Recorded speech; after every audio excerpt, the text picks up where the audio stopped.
Hi, Diana Frake here. I am the host of the Gooder Podcast, where I get to talk with the powerhouse women in the food, beverage, and wellness categories about their journeys to success and their insights on the industry.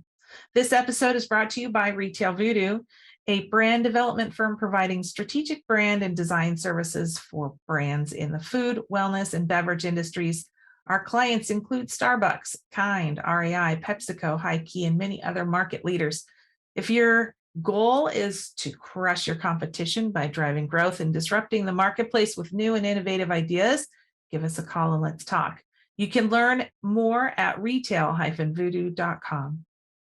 Well, today we get to meet Vanessa Pham, who is the CEO and co-founder of Omsom, the daughter of Vietnamese refugees and a Bain and Company and Harvard alum. At Bain & Company, she advised Fortune 500 CPGs on their growth and retail strategy as a management consultant.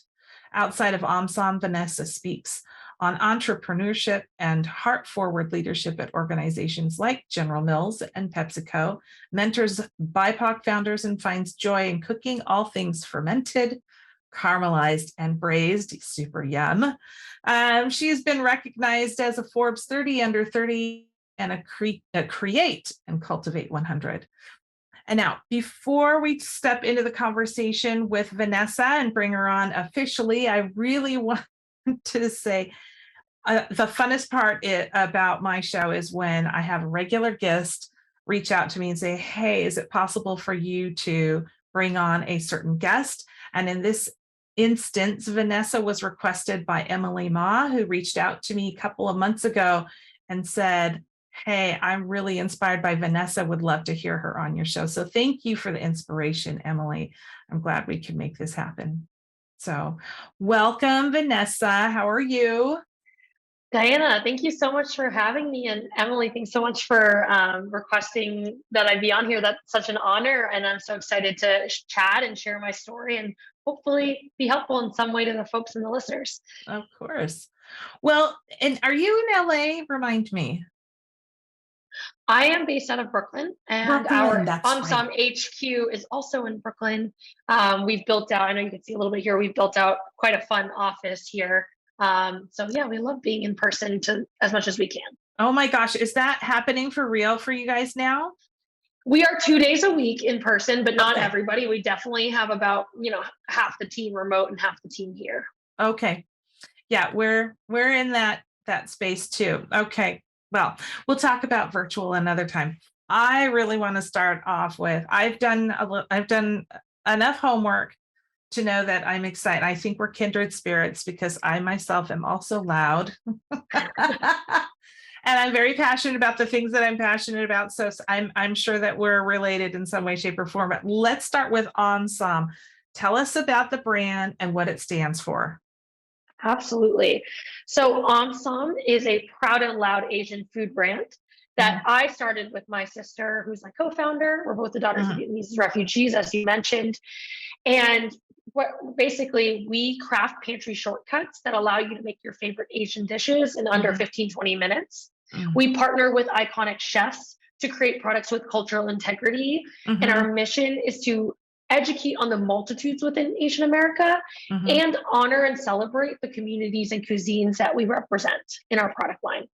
Omsom is actually based on a Vietnamese word, Omsom. It's actually a negative term. It's what our parents would use to actually chastise us when my sister and I were being noisy in the back of the car. So it literally translates to like rambunctious, riotous, noisy. And Kim being my sister, we're kind of like, we love kind of this idea of like reclaiming that word and using it to kind of say, this model minority myth of like Asians being docile or quiet or submissive, like that doesn't apply to us. Let's just cast that aside.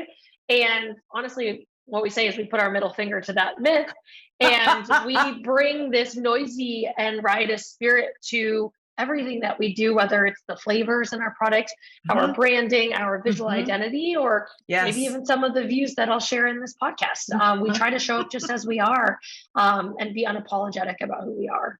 I love that. I absolutely love that. Listen, I'm a daughter of Central European immigrants, and my parents were quite a bit older to boot, and I was always too loud and over the top and everything. I think I had two career paths that I was allowed to pursue outside of science. So I love that your brand seems to embrace your authentic you, and this, of course, leads me to this concept of the third culture that I've seen you mention out in the social world. America is made up of so many third culture people, and I think that businesses aren't really paying attention to this group, kind of just smush everybody together. You're either an immigrant or not an immigrant, and I love that you have this thinking around that. Can you share about third culture a bit from the way you see it and why it's important to you and how businesses can understand it better? Yeah, absolutely. I mean, it's so funny. Before I even knew the term third culture, I was just living it. And this Right. idea, the idea is that, this kind of hyphenated identity, like Vietnamese American or Mexican American, whatever it may Mm-hmm. be, is that it is very different to be, of maybe my parents' generation. They're immigrants from Vietnam. They kind of live and breathe that culture. And then you've Mm-hmm. got folks that maybe identify as American and only American, and Mm-hmm. maybe their family has been in the US for generations. But to be of both worlds, to have kind of one foot in one and one foot in the other, is a very unique experience. And I think in the world of media and in fashion, right, you're seeing that really be acknowledged. And I think now in food, you're starting to see that as well. And Omsom is an Asian American brand in a sense. And so we really center first generation Asian Americans in, I'm sorry, third culture, first and second gen Asian Yeah. Americans in everything that we do. And Mm-hmm. I mean, for businesses, definitely this is a generation that should not be overlooked. In many ways, they're the group that is bringing this, oftentimes bringing their culture to broader audiences, and bringing their friends who are maybe not of that background into the fold, and they're culture drivers, they're culture makers. Mm-hmm. And so yeah, for Omsom, it's only felt natural that we center this group because it's who we are, and it's the way Mm-hmm. that we see the world. Mm-hmm. Mm-hmm. Yeah. Well, let's go back in time, if you wouldn't mind, and tell us how Omsom kind of came to fruition. How did it start? Yeah, so him and I were very different. And for most of our lives, I was very risk averse. As the daughter of immigrants, I went in that direction where I was like, I'll take the safest route. And she Mm-hmm. was much more of a risk taker. But eventually, after a couple of years in more of the corporate world as a management consultant at Bain, I was ready to jump out and do something of my own. And I couldn't imagine a better person to do it with than my sister. So it was really just based on this idea of like, wow, I really admire her. I look up to her, and there's nobody I'd rather start a company with. And Oh, that's her cool. and I were hiking in Bolivia on a sister's trip, and we just started dreaming up what it could be. And that's when we decided we're going to do this. And then we started saving up money like crazy because I think I was 23 at the time. I was 24 Mm-hmm. when I started Omsom. So I just started saving up. And then on nights and weekends, Kim and I got together and started to think about what would we want to start together.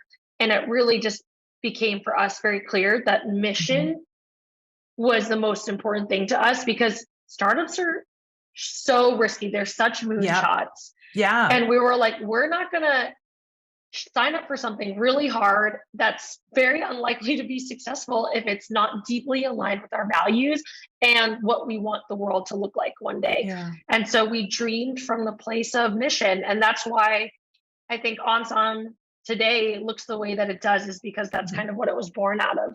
Mm-hmm.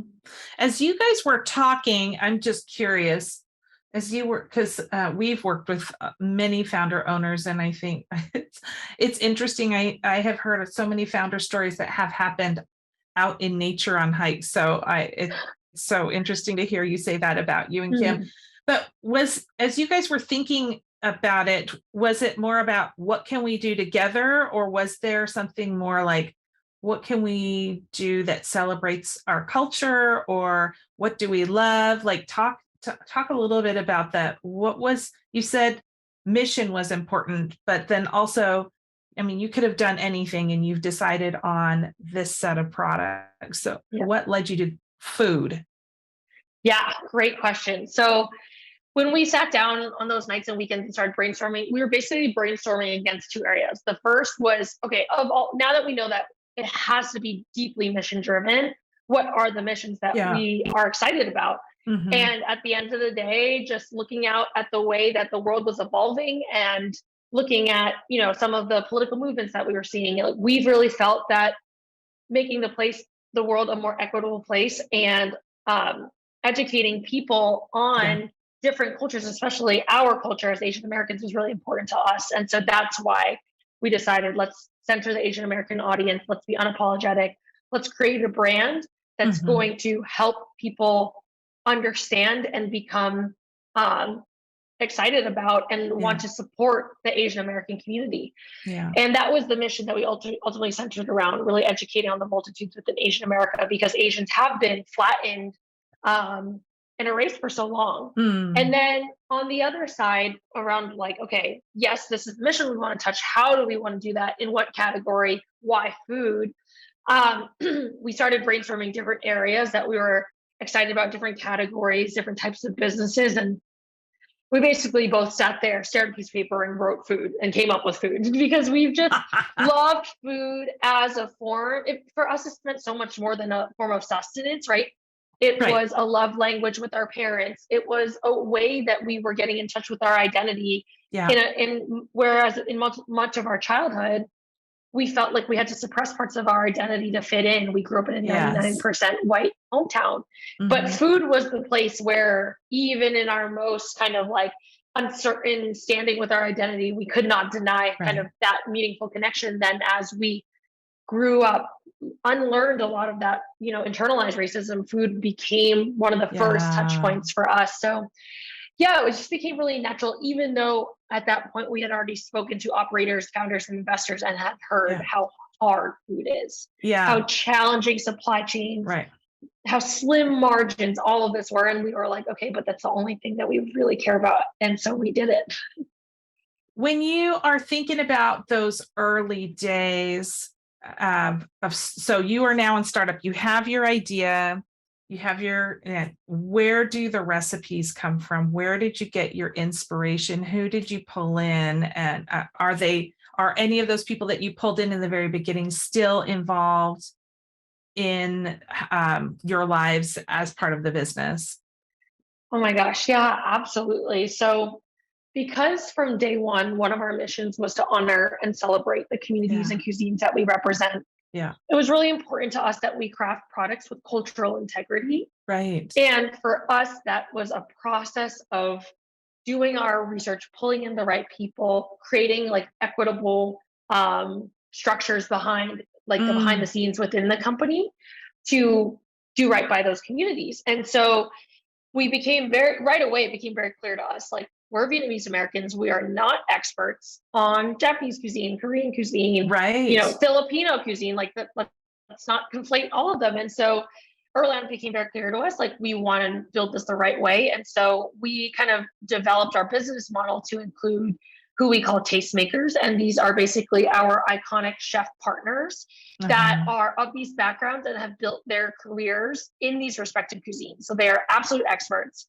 And they work with us to craft these products for each of those respective cuisines.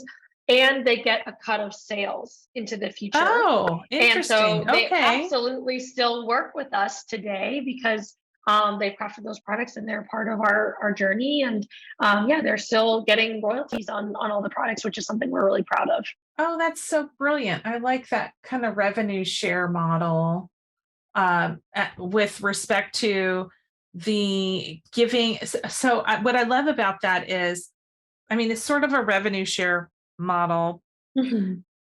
but rather than just saying, I'm going to buy this one, it's like taking care of an artist, right? Out in the artist world, if you use a piece of audio or video or illustration or photography, you're paying rights because you're Mhm. continually using it. It's kind of the same concept. And I think chefs are artists in and of themselves. So I really find that concept really, really interesting. And clearly it's working for you. Are you able to bring on more chefs or do you need to?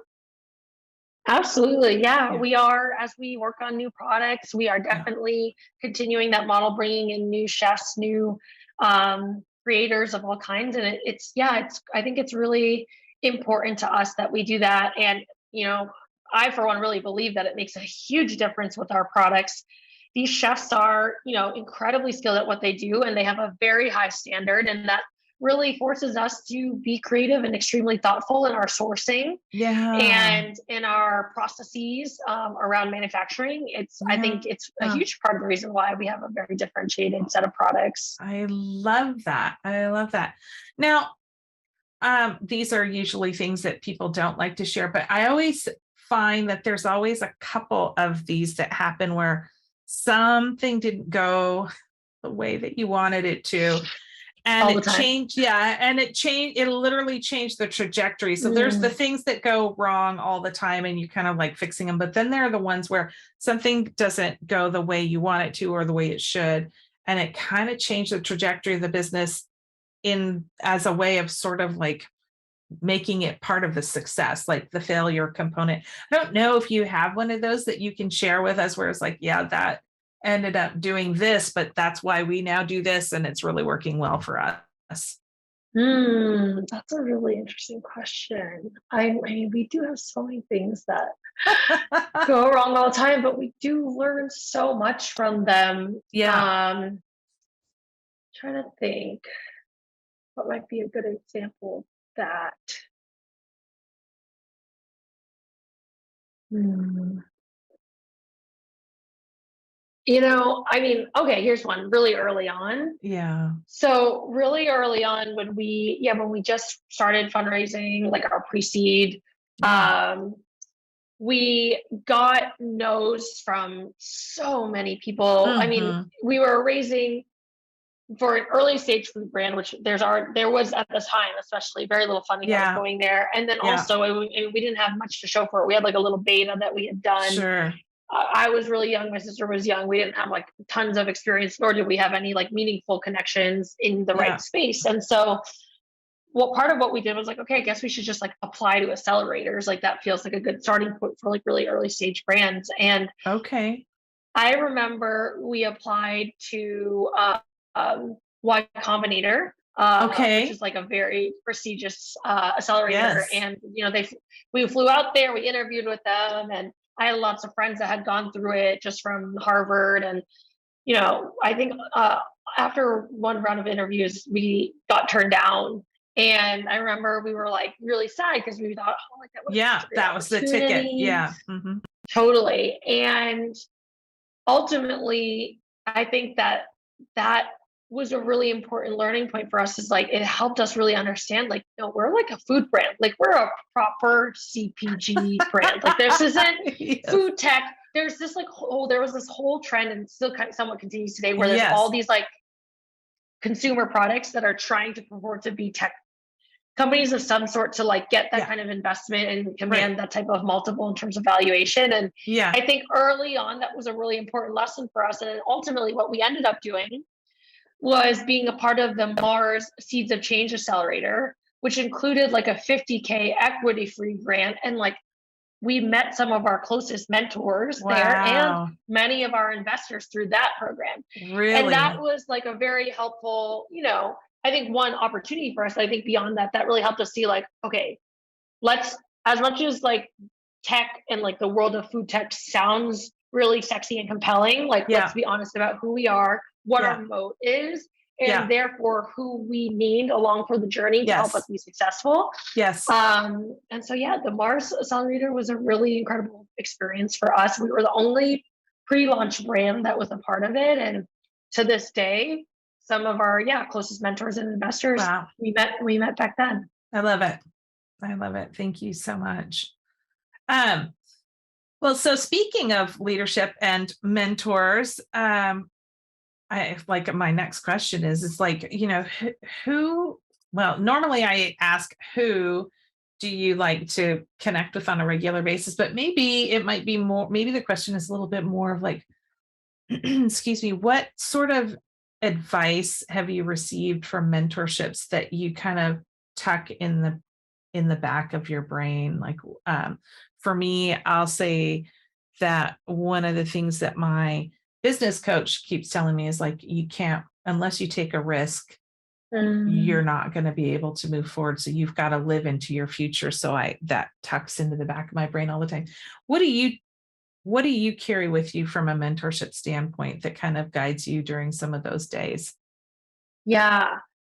The one piece of advice that I'm really sitting with and trying to internalize is this idea of trying to be less reactive and more thoughtfully responsive.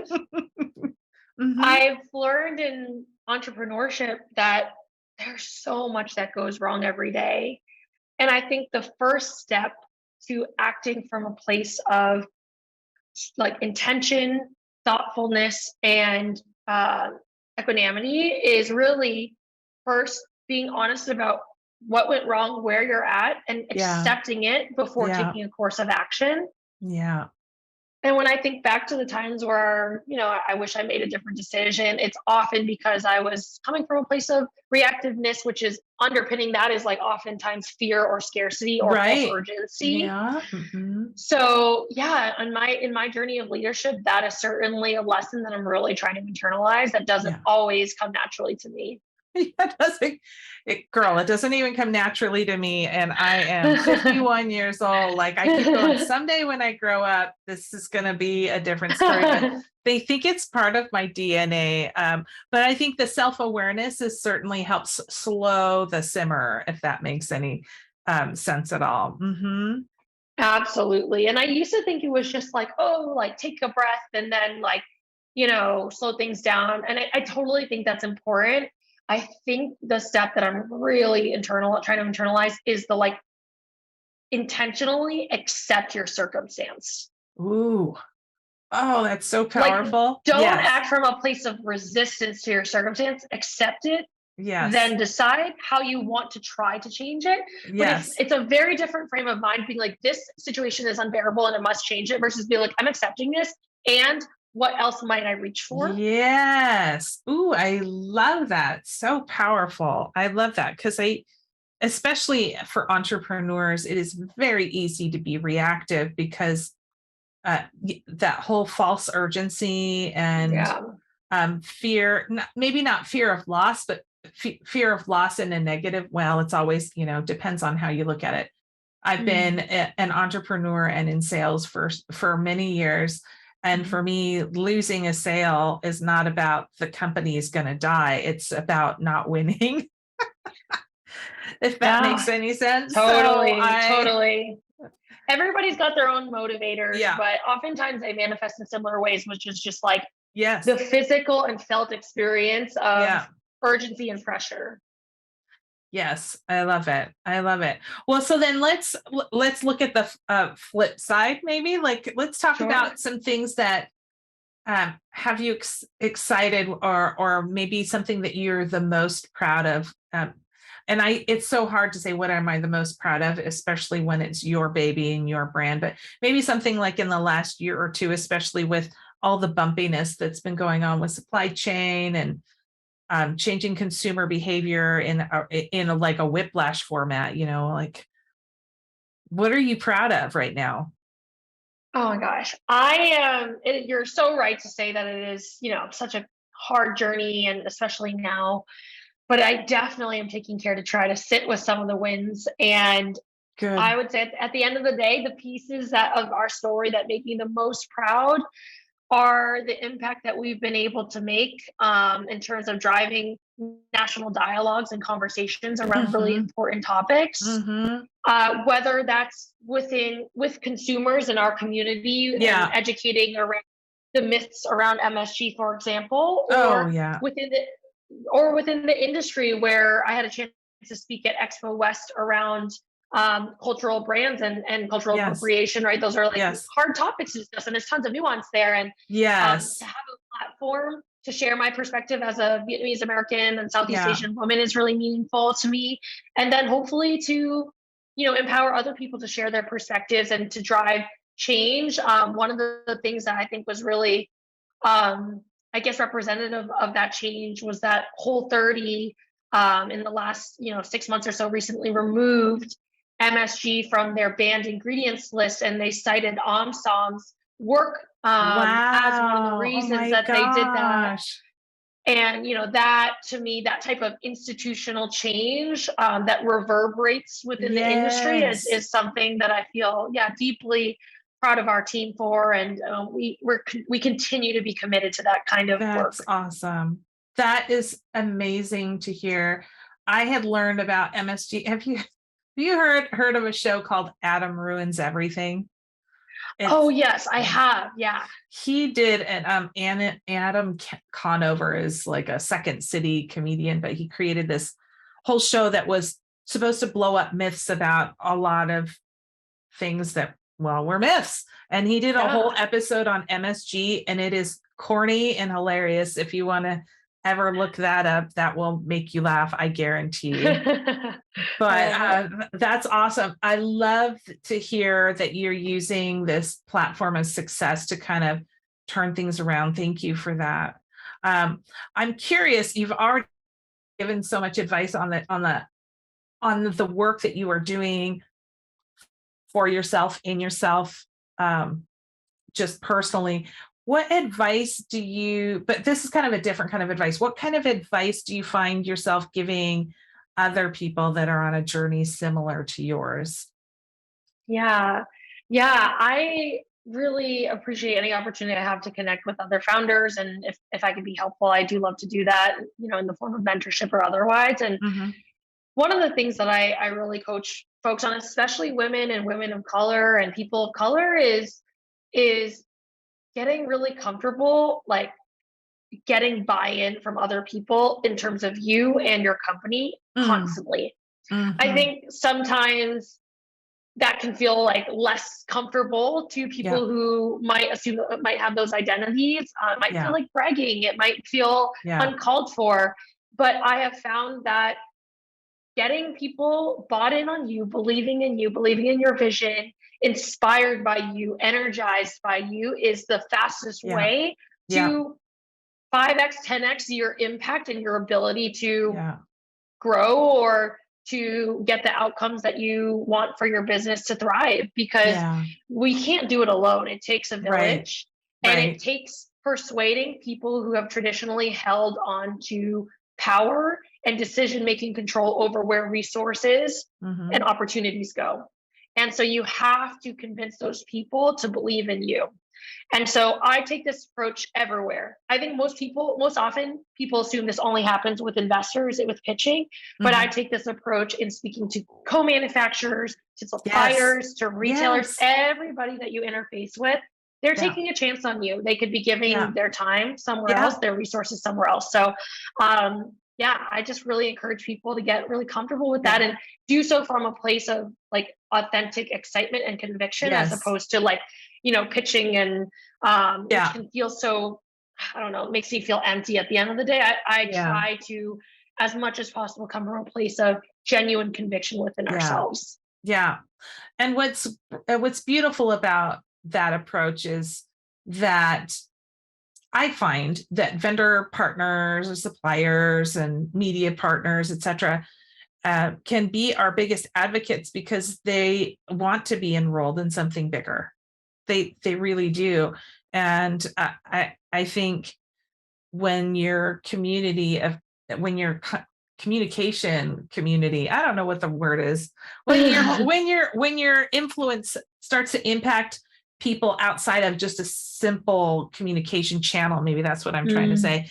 I mm, think you just accelerate the cultural impact that you're wanting to make, and which is acceptance, and acceptance of mhm. diverse way of everything, living, eating, thinking, being, etc. Sure. So I love that. Great.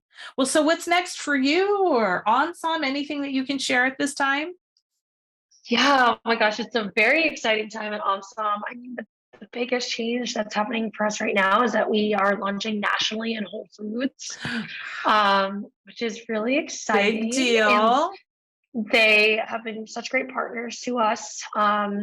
We're so excited to be in all 500 of their doors. And yeah, we're just partnering with them to get, their community excited, and Yeah. hopefully give our customers a chance to buy us in store, make it really easy for them. They can grab their protein and their veggies and their Omsom and be on their way. Yes. Yeah. Wonderful. Oh my gosh, Vanessa, I'm really enjoying our conversation.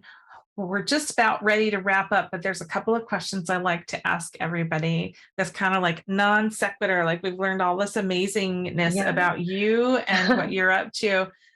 Tell me what trends, or tell us what trends are you following? It could be in our industry or not, but what do you now? Yeah, great question. One of the trends that I think is really fascinating is people like across the industry of food, hospitality, like stepping away from the term fusion meaningfully, because it's Yeah, kind of become this like dirty word for like, a little bit. right? Something that's not respectful of the cuisines that are, being represented. And I think it is fascinating how the word itself inherently doesn't actually, like, the actual like definition of the word is actually just like two things fusing together. But Yeah, because of the way that people have used that word, and what it's come to be associated with has like quite the negative connotation. So I think that is yeah. like a very interesting trend within the food and hospitality industry. Okay. All right. And then the second question is, are there any other women leaders or rising stars out there in our industry or not that you would like to elevate or simply admire for the work they're doing right now? Oh my gosh, so many. Like, where do I begin? But certainly one that I really, in awe of is Chloe Sorvino. She is the food and beverage reporter at Forbes, and I just think she's doing such incredible work. She's working on a really important book about the alternative kind of like meat industry, and I think or like, I guess like like plant-based meat, I should say. Plant-based. Yeah, and she's just done such incredible work there. I'm always in awe of what she's doing, and I will say I think in her work at Forbes, she takes a very thoughtful approach. She doesn't just take things at face value when it comes to looking at anybody's success or trajectory. She understands and takes into account all the structures, in society that play into people's success at different times in their life. And I do think that is rare. And so I commend her for all the work she's doing, and I really admire her. Chloe Sorvino with Forbes. I'll have to go check her out because I don't know that name. Yeah, definitely check her out. Okay, well, we have been talking with Vanessa Pham, CEO and co-founder of Omsom. Vanessa, where can people learn more about you and Omsom?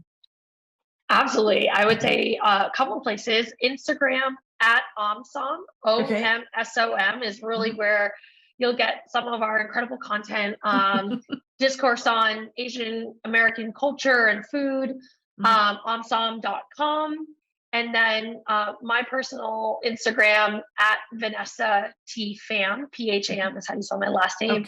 I also have a personal website where I offer office hours for people in the industry who have questions or are looking for advice or mentorship. And you can kind of sign up on my website, and that's vanessatpham.com.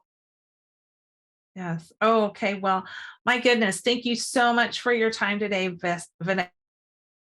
I'm like, oh, my face is just not working very well today. Sorry about that.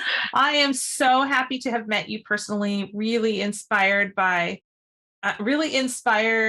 you taking this, the Omsom, and flipping it on its head and making it a powerful term for you and your family, and also for the culture. And I think we need more of that in all cultures, but I think it's really great to see it manifesting through the work that you're doing. So thank you for that.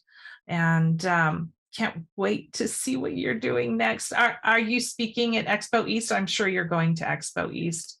I'm actually not going to Expo East this year, which is wild. I know, but I will be at Expo West. Of course. There is another conference in Las Vegas called Grocery Shop. I'm speaking at that. So that'll be fun. But yeah, I'm excited for this to be out in the world. Thank you so much for having me, Diana, and for the really thoughtful conversation. Oh, thank you. Well, and I just simply want to say thank you to our listeners for your time today. If you like this episode, please share it. Share it with a friend. And if you want to recommend anybody like Emily Ma did, please send me an email. I will do my best to bring on these amazing guests. Everyone have a great rest of your day, and we'll catch you next time on the Gooder Podcast.